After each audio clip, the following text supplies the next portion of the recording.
I directed one of the movies called Number Five. I had to watch that one, but it's all painful because I don't like the way I look and what I do. ¿Cuántos mejores amigos tienes? ¿De esos que están a tu lado pase lo que pase? Durante años, Star Trek ha sido considerada una historia de trabajo en equipo y exploración. Pero entre bastidores, las cosas estaban lejos de ser pacíficas. Los duelos y rivalidades no solo formaban parte del guión, eran reales. ¿Qué ocurrió en el plató? ¿Por qué una escena icónica estuvo a punto de provocar el abandono del reparto? ¿Y qué decisiones secretas convirtieron a William Shatner en el más controvertido de sus coprotagonistas? Permanece atento, porque esta es la historia de Star Trek que nunca has oído. Pasión por la interpretación desde la infancia. Antes de entrar en la historia entre bastidores, retrocedamos en el tiempo para conocer la infancia de William Shatner. La vida de William Shatner comenzó el 22 de marzo de 1931 en Montreal, Canadá. Su nacimiento fue un acontecimiento trascendental. Debido al mal estado de las carreteras, su madre se vio obligada a dar a luz en casa. El principio de su existencia parecía predeterminado para comenzar con una narración significativa. Estaba claro que Shatner sentía pasión por la interpretación desde muy joven. Su matriculación en una escuela de interpretación dirigida por una conocida actriz canadiense comenzó cuando solo tenía 8 años. A los 10 años ya actuaba de forma profesional. La flauta mágica de la CBC fue el primer programa de radio en el que apareció como intérprete. Al cabo de un par de años, apareció en una producción de Tom Sawyer en un teatro local y obtuvo muchos comentarios positivos por su actuación. Se creía que tenía una presencia teatral muy superior a su edad, incluso a una edad temprana. Era obvio que Shatner poseía algo único. En 1948, Shatner se matriculó en la Universidad de McGill para iniciar su carrera académica. Con el tiempo se supo que no era el mejor estudiante, e incluso reconoció que no asistía a clase muy a menudo, pero a pesar de sus dificultades en las aulas, tuvo un gran éxito en la escena teatral de la escuela. En 1950, produjo una obra estudiantil que se convirtió en un gran éxito, e incluso actuó en ella. Incluso la Canadian Broadcasting Corporation, donde Shatner hizo su primera aparición en televisión, se fijó en él. A principios de 1956, Shatner tomó la decisión de ir a Nueva York para dedicarse a la interpretación a tiempo completo. Cuando fue elegido para el papel de Tambourline el Grande en la producción de Broadway, se le presentó su primera oportunidad importante. El espectáculo solo pudo representarse durante 20 funciones antes de ser clausurado. No obstante, supuso un avance significativo para un joven actor que no había recibido ninguna formación oficial. A partir de finales de los años 50 y hasta principios de los 60, Shatner comenzó su carrera en televisión tras abandonar Broadway. Se le podía ver por ahí. Su agenda estaba repleta de diversos programas, como Alfred Hitchcock Presents, The Defenders y The Outer Limits. En cambio, The Twilight Zone era la que realmente destacaba. En la película de 1960 Nick of Time, interpretó el papel de un tipo locamente enamorado de una máquina de adivinación. A continuación, en 1963, protagonizó la película Pesadilla a 20.000 pies, en la que interpretaba a un tipo que se asustaba ante un extraño monstruo posado en el ala de un avión. Con estas interpretaciones, Shatner demostró su talento para representar a personajes al borde del pánico. Un camino totalmente distinto llevó a Shatner a convertirse en estrella de la televisión en el año 1963, como el conocido Conquistador. Interpretó el papel de Alejandro Magno en el episodio piloto del programa de televisión Alejandro Magno. Otro miembro del reparto era Adam West, que en el futuro se convertiría en Batman. El piloto se centraba en la batalla de Issus, en la que Alejandro Magno, interpretado por Shatner, dirigía su ejército contra los persas. Sin embargo, la cadena decidió no continuar con la serie, y el piloto no se estrenó como telefilme hasta 1970. Si el programa hubiera continuado, la carrera de Shatner podría haber tomado una dirección muy distinta, que incluso podría no haber desembocado en Star Trek. Star Trek y polémica entre bastidores. Aunque a William Shatner le dieron el papel del Capitán Kirk en 1966, tuvo que superar una serie de obstáculos para llegar a ese punto. Al principio, otro capitán estaba al mando de Star Trek. Durante el episodio piloto inicial, titulado La Jaula, Jeffrey Hunter interpretó el papel del Capitán Pike. A pesar de que el piloto fue rechazado por la NBC, que afirmó que era demasiado flojo y académico, la cadena optó por hacer algo nuevo en lugar de poner fin a la serie. se solicitó la creación de un segundo piloto con un nuevo protagonista. De esta manera, se le dio la oportunidad a Shatner. Shatner se encontraba entonces en Nueva York, dedicando su atención a la finalización de otros proyectos. Recibió una llamada para ver el piloto que había sido rechazado. La calidad del mismo le pareció satisfactoria, pero pensó que los intérpretes actuaban con demasiada seriedad.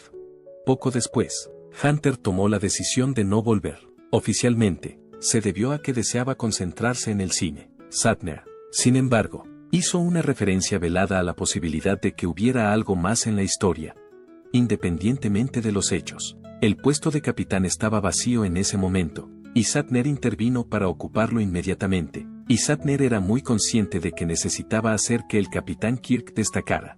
Su objetivo era que Kirk experimentara una sensación de sorpresa y curiosidad, como si fuera alguien realmente entusiasmado por aventurarse en lo desconocido. En la misma línea, deseaba que Kirk tuviera una personalidad afable, como la de un relajado capitán de barco. Tenía la impresión de que Kirk era el tipo de persona que podía decir algo como, George, gira a la izquierda, en lugar de dar órdenes rígidas y oficiales. El público pudo sentirse más unido a Kirk a nivel personal gracias a su combinación de seguridad en sí mismo y accesibilidad. Dos personas diferentes sirvieron de motivación a Shatner para crear el personaje de Kirk. Un ejemplo de ello es el conocido personaje naval Horatio Hornblower, famoso por su audacia y brillantez. Alejandro Magno fue la otra gran figura. 2 años antes, Shatner había interpretado el papel de Alexander en una serie de televisión, y aportó parte de esa intensidad para asumir el papel de Kirk. Además, Shatner contribuyó a los aspectos cómicos de Kirk. Tenía la impresión de que el piloto inicial era demasiado pesado, y deseaba hacer las cosas más ligeras.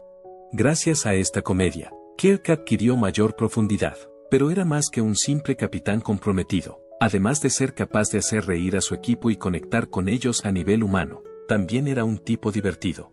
Debido a que poseía tanto comicidad como fuerza, Kirk se convirtió en una figura a la que la gente disfrutaba viendo. En uno de los primeros episodios, la actuación de Shatner fue puesta a prueba. La personalidad de Kirk estaba dividida en 2 lados distintos. Era necesario que Shatner representara todos los aspectos de Kirk, y lo hizo de una manera que ejemplificaba la naturaleza polifacética del personaje. Durante el transcurso de este episodio, tuvo lugar un suceso inesperado. Nimoy fue quien ideó el pellizco vulcano en el cuello, que se convirtió en uno de los movimientos más reconocibles de Spock. Además, este no fue el único esfuerzo creativo del reparto. Tanto William Shatner como Leonard Nimoy colaboraron con frecuencia en la reescritura de los guiones, lo que resultó tanto en magia creativa como en importantes desafíos. Entre los años 1967 y 1967, durante la producción de The Trouble with Tribbles, pasaron 14 horas seguidas cambiando diálogos, sobre todo para Kirk y Spock. Debido a ello, se omitieron las líneas de otros personajes, lo que irritó al guionista del episodio, David Herold. En la tercera temporada, el resto del reparto empezó a referirse cariñosamente a la serie como el show de Shatner y Nimoy. Esto se debió al hecho de que sus frecuentes reescrituras se hicieron tan habituales. A veces, sin embargo, no era una broma, se enzarzaron en una furiosa disputa con el director el 8 de marzo de 1968, cuando trabajaban en la película El síndrome del paraíso. Nimoy creía que el momento en que Kirk experimenta la pérdida de memoria debía ser más tenue, pero Shatner quería que fuera dramático y apasionado. Hasta que el productor Gene Roddenberry intervino y puso las cosas bajo control. El altercado hizo que la producción se retrasara durante muchas horas. Como resultado de este tipo de conflictos, quedó claro hasta qué punto sus reescrituras afectaban a todos los que trabajaban en el plató. No solo los guionistas y cineastas estaban irritados por las acciones de Shatner. También hubo casos en los que produjo problemas con el reparto. Durante el rodaje de The Man Trap, el 15 de septiembre de 1966, se produjo una escena que pasaría a la historia. Como Shatner creía que Nimoy estaba acaparando demasiado protagonismo, se metió repetidamente en las tomas de cámara que Nimoy estaba realizando. Para ser exactos, 17 veces. Esto obligó a repetir las tomas y produjo tal nivel de estrés que Nimoy dijo que abandonaría el plató si no cesaba. También hubo un acontecimiento significativo que tuvo lugar en 1968 durante la producción de Los hijastros de Platón. Este evento involucró un histórico beso interracial entre Uhura y Kirk. Shatner estaba preocupado por la respuesta del público, por lo que pidió que se rodara una versión de la película en la que el beso no tuviera lugar. Sin embargo, Nick Nichols, que interpretaba a Uhura, opinaba que el beso era significativo. Ella y Shatner estropearon todas las tomas que no incluían el beso para asegurarse de que los productores no pudieran utilizar la versión que no incluía el beso. Como resultado, el estudio no tuvo más remedio que utilizar la versión real. Fue un momento que pasaría a la historia de la televisión. La producción de Star Trek fue un reto para todos los implicados. En varios casos, las jornadas duraron 16 horas o más. Cuando el reparto y el equipo de The Doomsday Machine trabajaron sin parar durante 22 horas para completar el episodio en 1967, fue el ejemplo de trabajo más agotador que jamás se había producido. Según su rutina, Shatner empezaba el día a las 5:30 a.m. para aplicarse el maquillaje, y no se marchaba hasta pasada la medianoche. Finalmente fueron las largas horas las que lo agotaron. El 3 de octubre de 1968, después de trabajar en The Tholian Web durante 18 horas, Shatner sufrió una crisis nerviosa y un colapso en su actuación, y se negó a continuar a menos que se le diera un descanso. Esto dio lugar al establecimiento de un nuevo reglamento que ordenaba tiempos de ocio. No obstante, el riguroso ritmo nunca llegó a aligerarse del todo. Vida privada. La vida personal de Shatner sufrió un importante revés como consecuencia de todo este empleo. Mientras trabajaba en Star Trek, su primer matrimonio con Gloria Rand terminó en divorcio. En una entrevista en 2018, Shatner reconoció que se había perdido 217 cenas familiares en el transcurso de 3 años, una de las cuales fue la celebración del 5º cumpleaños de su hija Leslie en 1968. En 1967, llegó a renunciar al día de Navidad para volver a rodar la película The Gamesters of Triskelion, como resultado de otra sesión de revisión con Nimoy. La frustración de Gloria aumentó, especialmente después de que él no pudiera asistir a la obra escolar en la que actuaba su hija Elizabeth el 12 de abril de 1968. Gloria presentó la demanda de divorcio en junio de 1969, no mucho después de la conclusión del programa. Declaró que la distancia emocional y las ausencias regulares de su marido eran demasiado para ella. Posteriormente, Shatner expresó su remordimiento por la gran cantidad de tiempo que había perdido con su familia, que incluía 47 fines de semana pasados con sus hijos a lo largo de esos años. En 1969, cuando Star Trek llegó a su fin, la vida de William Shatner sufrió una transformación radical. A pesar de que el programa contaba con un minúsculo pero devoto número de seguidores, no era suficiente para mantenerlo en antena. La cancelación del programa dificultó que Shatner encontrara trabajo en la industria de la interpretación, al no poder representarle en ningún otro personaje que no fuera el del Capitán Kirk. Le resultó extremadamente difícil conseguir nuevos papeles. Hace solo unos años se le consideraba una estrella en ascenso, y algunos incluso se refirieron a él como el próximo Marlon Brando. A partir de ese momento, estaba en paro y confundido sobre lo que debía hacer a continuación. A partir de principios de la década de 1970, las cosas siguieron deteriorándose. Esto significaba que Shatner no tenía más remedio que aceptar todos y cada uno de los papeles que se le presentaban, aunque fueran en películas de bajo presupuesto que perjudicaban su carrera.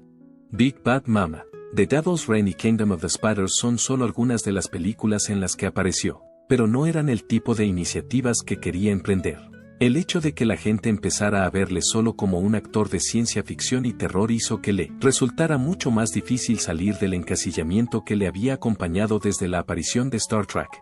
Como no tenía una fuente de ingresos fiable, le resultaba difícil mantener a sus 3 hijos, que residían en Beverly Hills con su madre. Como consecuencia de su grave situación económica, Shatner se vio obligado a vivir en una tienda de campaña en el Valle de San Fernando. Pasado algún tiempo, se refirió a esta fase de su vida como solo ese periodo, ya que le resultaba extremadamente difícil hablar de ella. Tras perder su casa, el otrora famoso actor luchaba por llegar a fin de mes haciendo lo que fuera para conseguir algo de dinero. Para llegar a fin de mes, Shatner aceptaba todos los trabajos que caían en sus manos, fueran del tipo que fueran, con el único propósito de ganarse unos dólares. Hacía apariciones en pequeñas fiestas o reuniones. Una Navidad, no pudo comprar regalos a sus hijas porque no tenía dinero. Como alternativa, envolvió cosas que ya poseía, como su phaser de Star Trek, y se las regaló a otros. Aunque fue un momento difícil y humillante, Shatner nunca perdió de vista sus sueños. Entonces, En 1979, todo experimentó una revolución. Se produjo una nueva adaptación cinematográfica de Star Trek, y William Shatner volvió a interpretar al Capitán Kirk. En el momento de su estreno, la película contó con un presupuesto de $35 millones, lo que la convirtió en una de las más costosas jamás producidas hasta ese momento. En un principio, Paramount tenía la intención de producir un nuevo programa de televisión de Star Trek, pero, cuando la Guerra de las Galaxias se convirtió en un gran éxito en 1977, tomaron la decisión de producir en su lugar una adaptación cinematográfica de la franquicia, aunque al principio Shatner se mostró reacio a volver. Finalmente decidió hacerlo tras recibir un salario considerable y obtener cierto control sobre el guión. A los 48 años, se esforzó mucho por estar en forma, y consiguió perder 25 libras a base de ejercicio y nutrición rigurosos. Sin embargo, el rodaje no fue un proceso sencillo. El guión se modificaba una y otra vez. En ocasiones, las secuencias se rodaban el mismo día. En varias ocasiones, Shatner entró en conflicto con los autores y el director, ya que abogaba por conceptos como una secuencia en la que Kirk realiza un arriesgado salto espacial. Sin embargo, debido a limitaciones financieras y preocupaciones por la seguridad, no fue posible llevarla a cabo. A pesar de las dificultades, el lanzamiento de la película tuvo lugar en diciembre de 1979, para deleite del público. La interpretación de Kirk por parte de Shatner fue aclamada por su fidelidad al personaje y su mayor madurez. Fue una película sólida que recaudó $139 millones en todo el mundo, pero no fue un gran éxito ni mucho menos. Con la siguiente película, las cosas fueron diferentes. La ira de Khan, Star Trek II, se estrenó en 1982. A pesar de contar con un presupuesto menor, se convirtió en un gran éxito, recaudando $95,8 millones y siendo reconocida como una de las mejores de la serie. Ambos elogios fueron recibidos. Entre 1979 y 2016 se estrenaron 13 películas de la franquicia cinematográfica Star Trek, lo que la convierte en una franquicia masiva. Por otra parte, la influencia de Star Trek no se limitó a la venta de entradas. Beam me up, Scotty, and live long and prosper son ejemplos de frases que se han arraigado en la conversación cotidiana. Incluso la tecnología que existe en el mundo real se inspiró en la serie, como un concurso para diseñar un triaje médico que sea operativo. Sin embargo, a pesar de todo el éxito, las cosas no siempre iban sobre ruedas. La película de 1989 Star Trek D, La Frontera Final, que Shatner dirigió, fue uno de los retos más difíciles a los que se enfrentó la franquicia. Su intención era que la tripulación del Enterprise emprendiera un viaje profundo y significativo en busca de Dios. Sin embargo, el estudio no aprobó su concepto y le obligó a modificarlo.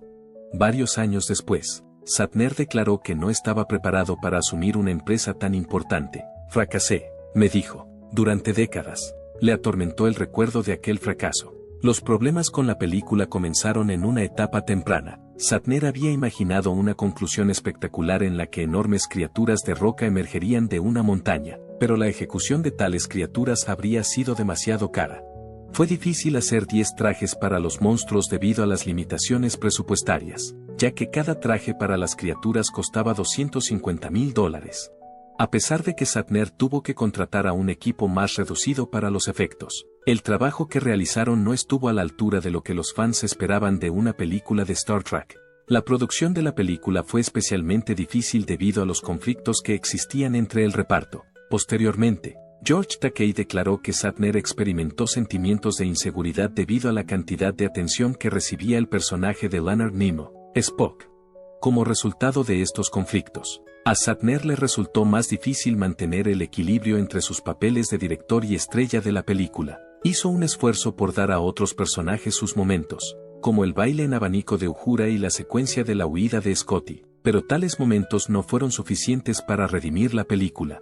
Aunque se produjo con un coste de $33 millones, solo recaudó $63 millones en todo el mundo, muy lejos del éxito que alcanzó. La carrera de William Shatner dio un giro inesperado tras la conclusión de su papel en Star Trek, el drama policíaco T.J. Hooker, en el que apareció, se estrenó en 1982.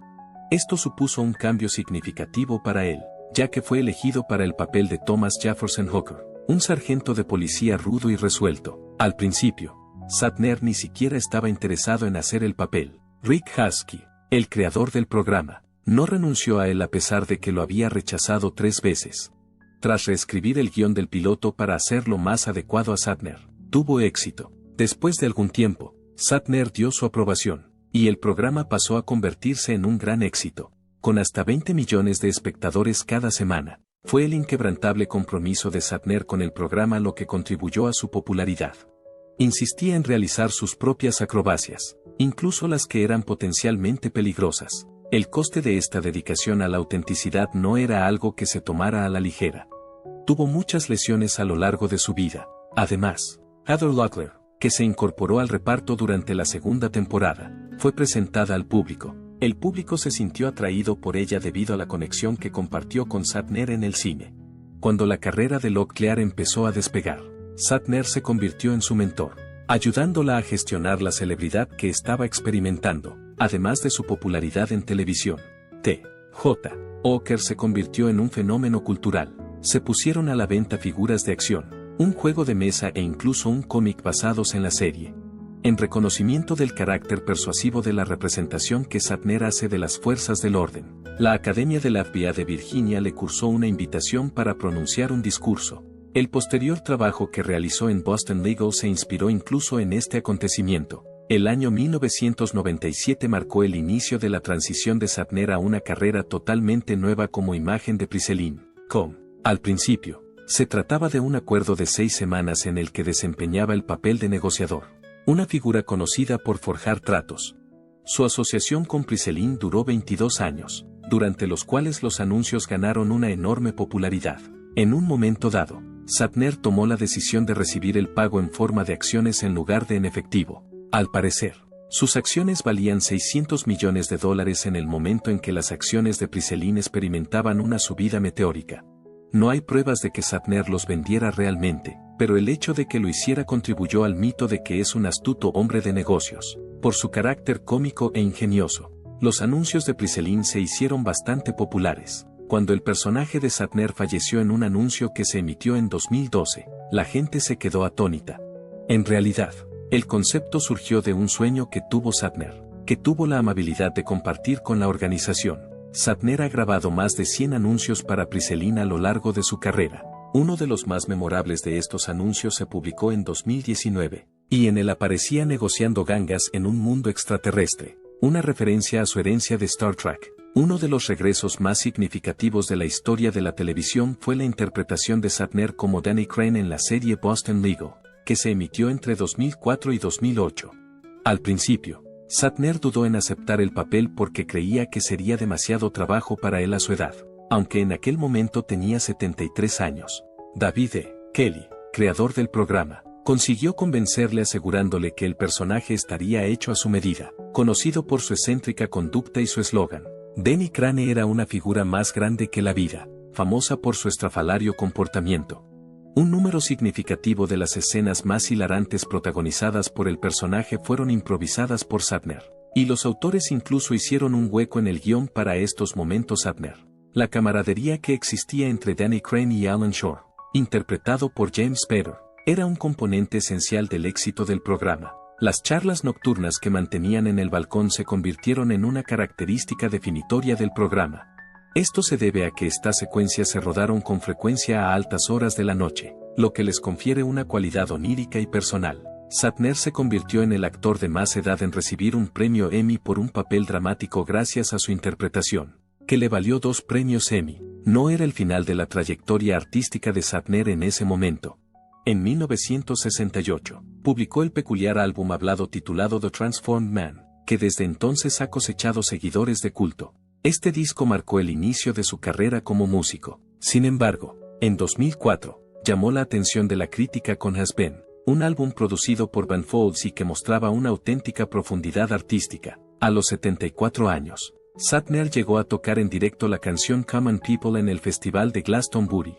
Esta música se convirtió en un inesperado éxito por su sorprendente popularidad. En su faceta de escritor, Shatner ha escrito más de 30 libros, uno de los cuales es la exitosa serie Jack War, que también ha sido adaptada a un programa de televisión, cómics y un videojuego. Además, ha escrito sobre la relación entre la ciencia ficción y la ciencia real en el libro titulado I'm Working on That, estoy trabajando en eso, en el que realizó entrevistas a conocidos expertos como Stephen Hawking.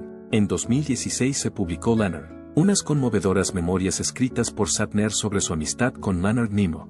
Además de revelar lo unidos que estaban, el libro también reveló el desafortunado hecho de que tuvieron un desencuentro antes del fallecimiento de Nimoy, una anécdota que conmovió a mucha gente, aunque tiene 90 años. Shatner no ha bajado el ritmo. En el año 2020, produjo un álbum llamado The Blues, que contó con varias colaboraciones de músicos conocidos.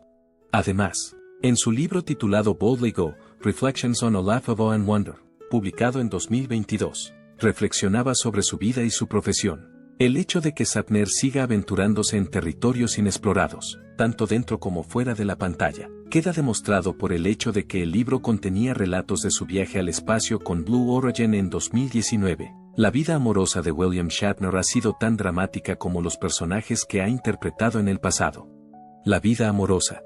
En 1956 se casó con Gloria Rand, lo que supuso el comienzo de su primer matrimonio. Durante los inicios de su carrera como actor, se dedicó a esto. Sus 3 hijas nacieron juntas: Leslie, en 1958, Elizabeth, en 1961, y Melanie, en 1964.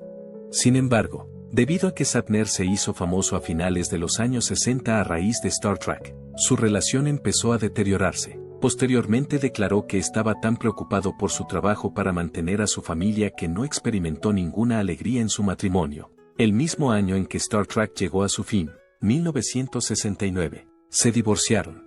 Mercy Lafferty era la esposa de Shatner, y corría el año 1973. Ambos sentían pasión por los caballos, y pasaron muchos años trabajando juntos en la cría de caballos de exhibición. Aunque se divorciaron en 1996, su amor mutuo por los caballos siguió siendo un fuerte vínculo entre ellos.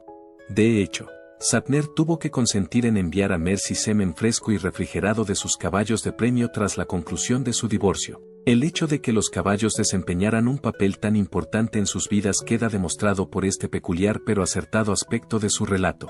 En 1997, se casó por tercera vez con Noreen Head, y la unión fue sentida y dolorosa a partes iguales. Varias personas le advirtieron que no se casara con ella porque luchaba contra el alcoholismo. Sin embargo, Shatner confiaba en poder ayudarla. En una declaración posterior, afirmó que la había amado y creía que podía curarla. Lamentablemente, su relato llegó a su fin con el corazón roto. En 1999, unos 2 años después de casarse, Shatner volvió a casa y vio a Noreen nadando en la piscina. Había fallecido ahogada. Shatner declaró que la rescató sacándola del agua e intentando salvarla. Más tarde, los medios de comunicación difundieron acusaciones de que él podría haber estado implicado, lo que le causó una gran angustia emocional. Creó una organización benéfica para ayudar a las mujeres que luchan contra la adicción como forma de rendir homenaje a Noreen. Fue en el año 2001 cuando Shatner se casó con Elizabeth Martin. Mantuvieron una relación aparentemente estable y agradable durante más de 20 años. Sin embargo, en el año 2020 se divorciaron. Sin embargo, no fue la conclusión. Pasado un tiempo, decidieron volver a reunirse. 2024 fue el año en que Shatner reveló que volvían a vivir juntos. Declaró que, aunque vivían juntos como pareja, no se habían vuelto a casar oficialmente. Señaló que habían descubierto un medio para ayudarse mutuamente en la vida sin cometer los mismos errores que en el pasado. Se refirió a Elizabeth como la exuberancia de la vida. A pesar de los muchos altibajos que han sufrido sus matrimonios, Shatner ha mantenido un fuerte vínculo con sus hijas. Declaró que sus hijas le recuerdan como un padre que se implicaba en sus vidas, a pesar de que a menudo estaba preocupado por su vida profesional, siguiendo un poco los pasos de su padre. Todas sus hijas han hecho cameos en producciones relacionadas con Star Trek, aunque en papeles secundarios. Shatner también es muy feliz en su papel de abuelo.